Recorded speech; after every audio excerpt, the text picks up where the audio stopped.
and best wishes for 2017. I've decided to send you this vlog today, and not normally on the Monday as I try to aim for, because I know that a lot of people are coming back this week and the beginning of next, and it's my gift to you for the new year, and I hope what it contains will help you to have the best year of your lives. Just to recap, I sent out a blog a couple of days ago, I think it was, and this was all about completing 2016. Now, if you haven't had a look at it, I suggest you have a quick look, because it kind of goes before what I'm about to speak about now.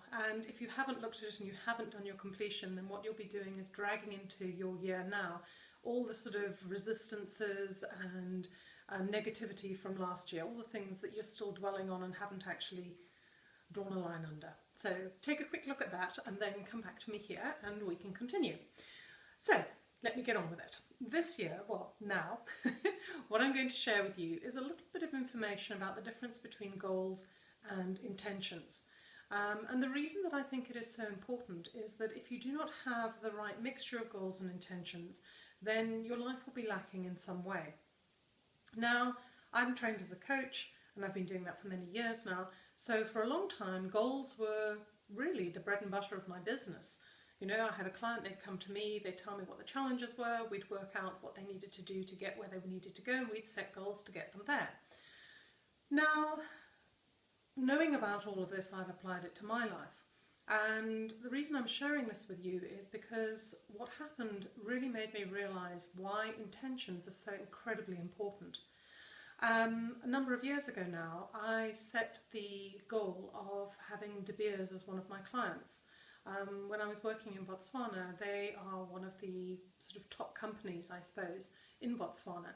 And for me, it meant a lot to have them as one of my clients. I sat down and I worked out around about how much time I kind of wanted to achieve what I wanted to achieve and the steps that I needed to take to achieve it. And then through, I don't know kind of well actually I do know what process, and that's something for another vlog. The whole thing happened a lot quicker than I had anticipated. And before I knew it, De Beers were a client of mine, we signed an agreement and I was starting work. And what happened was I suddenly started realising that I wasn't even excited. I didn't feel any satisfaction. My mind had simply gone straight on to, okay, well, what's the next goal? What do you have to do next? And I felt very much like a mountaineer that gets to the top of a mountain and then looks up and sees that there's just a continuing line of peaks right to the horizon, so I can't see any more. And it made me feel very disengaged with the whole goal-setting ideal. And I kind of thought there has to be more. It felt like I was running a marathon and the goalposts constantly sort of kept moving. I never really got there, even though I did get there, if that makes any sense.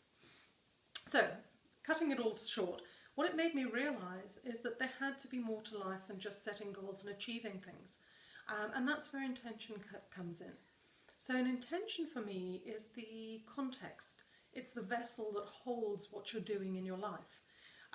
It's the how you do, and the goal setting is the what you do.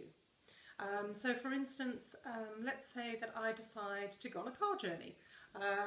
With reference to Botswana, say for instance I'm driving from Gabs to Hansi, which for those of you that don't know Botswana is a good 7-hour drive.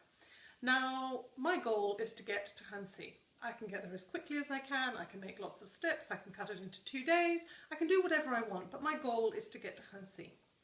Now, many things can happen on that journey. I could have a flat tyre, I could not feel very well, I could be tired, I mean there's all sorts of things. And that's really where an intention comes in. The intention is how you want to spend that journey. The intention is, so for me, I actually love those trips up to Hansi, and most of the time for me it felt like a letting go. So as I drove up to Hansi, I'd let go of all the worries and the stresses and whatever of everyday life, and it really felt like I was, I suppose, escaping that reality. And that was my unconscious intention. But I suppose now, if I was to do that journey, my intention would be to be present, to be very aware of all the sights, the feelings, as I was on that journey, and to marvel at everything that was going on and everything that I saw. Actually, incidentally, I remember once driving back and we saw a camel, and I remember thinking, my God, is this actually real? We don't get camels in Botswana. And it was. So you never know what you can see when you're actually open to it. So the reason I'm telling you all about this in this vlog is because for you to just have goals makes life very dry and very tasteless. But by having an intention that holds that, it can give fulfillment and wonder and openness to your life. And that's why I think it's incredibly important. So for me, just to share what I'm actually focusing on this year, is my intention is to have a life, or to have a year at least, of giving, to look for opportunities where I can work with people and where I can give back. Because I've realised that through giving, it actually, you do receive, not necessarily financially, but in your life. For me, it makes me feel fulfilled and happy, and just like this warm glow, it makes me feel worthwhile, actually. Sorry, that just came to me. So there you go. By giving and by being of use to people, it makes me feel worthwhile, and it's a really, truly wonderful feeling to feel worthwhile. My other intention for this year is to live a life that is more consistent, so that those that are expecting things from me can learn to trust me.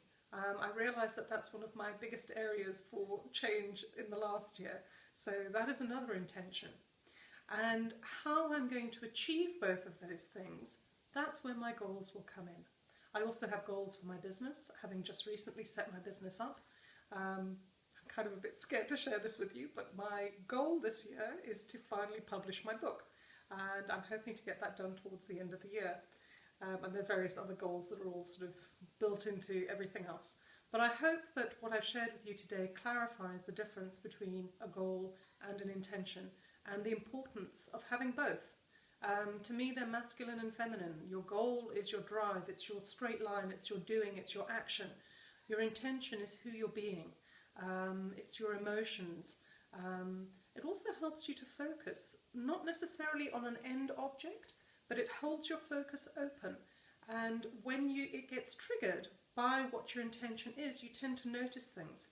Like, for instance, if I say blue car and you go out driving, you might notice more blue cars than you would have done before. That kind of works with intention. So anyway, that's all that I have for you. I hope that it has given you something that you can work with, and I hope it adds to your life. And I will just wish you the most fabulous, amazingly wonderful 2017. And may you have the tools and the gifts to create it. Lots of love. Bye-bye.